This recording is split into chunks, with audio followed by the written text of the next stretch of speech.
This man, although only a few centimeters tall, had a daughter who was remarkably tall. Hori watched her tiny father roll on the ground, and she had long since gotten used to it. Although her father seemed strange on the surface, the more one got to know him, the stranger he became. That's because Hori's father was a famous comic book artist known for his controversial work. This led to Hori being exposed to this world at a very young age. Not only was Hori beautiful, but she was also the top student in her class. As a result, many people were drawn to her. However, because of her father's reputation, Hori believed that all men were only interested in her body, not her as a person. One day, Kojima took the initiative to talk to Hori. She immediately went into defensive mode. From her perspective, Kojima seemed nice on the surface, but she was sure he had ulterior motives. She felt that Kojima's interest in her was purposeful. While Kojima was chatting with a friend, Hori quickly left the classroom. She looked at her perfect study schedule and felt it was too full. Hori wanted to attend a good university, so she was determined not to get involved in a romantic relationship. To prevent Kojima from bothering her again, she decided to find a way to reject him. The opportunity came soon enough when Kojima twisted his ankle. The gym teacher asked Hori to return his clothes. When Hori thought about being alone with Kojima, she immediately wanted to refuse, but she also saw it as a chance to explain herself. She went to the nurse's office, hearing Kojima talking with a classmate. Kojima said he wasn't interested in such things anymore. Hori misunderstood their conversation, and when someone inside was about to leave, she quickly hid. Once the classmate left, Hori nervously came forward. Kojima's face turned red when he saw Hori, surprised that she had come to see him. After Hori gave him the clothes, she prepared to explain herself, but the thought of doing so directly seemed too harsh. So, she tried to ease into the conversation by saying that Kojima was a good person, popular, and that they often chatted. Just as Hori was preparing to reject Kojima, she showed an expression of terror. Her father was outside the window cheering her on, urging her to confess her feelings. Kojima noticed Hori's gaze and turned to look.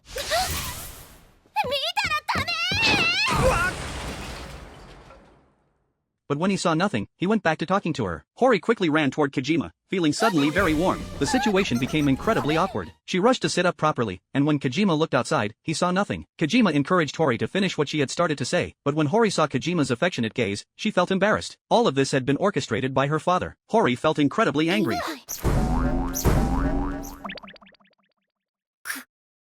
Just then, Kojima moved closer to her, and Hori became nervous yet eager for what might happen next. But Kojima simply draped a kijimat over her shoulders. Just as Hori thought it was over, Kojima unexpectedly confessed his feelings. Hori didn't understand why her heart suddenly changed, so she decided to ask her experienced father for advice. He immediately saw that she had fallen in love but warned her that such things were very painful. This scared Hori, and she quickly put on some ugly clothes, hoping no one would notice her. However, the tight outfit ended up having the opposite effect. It made Kojima even more interested. Hori quickly changed back into her original clothes and decided to focus on studying. However, she found that her father had swapped her word book with a study guide. Hori now wanted to kill her father. What she didn't expect was that Kojima also bought the same word book. In a fit of anger, Hori threw her word book away, only to accidentally hit Kojima's word book. The two books collided, and Kojima picked one up. He asked if Hori was scared. Hori thought Kojima was too handsome, and the normally fiery Hori now shyly lowered her head. When Hori opened the book to study, she realized they had swapped books. Hori felt like her life was over. Before school ended, Hori quickly found Kojima.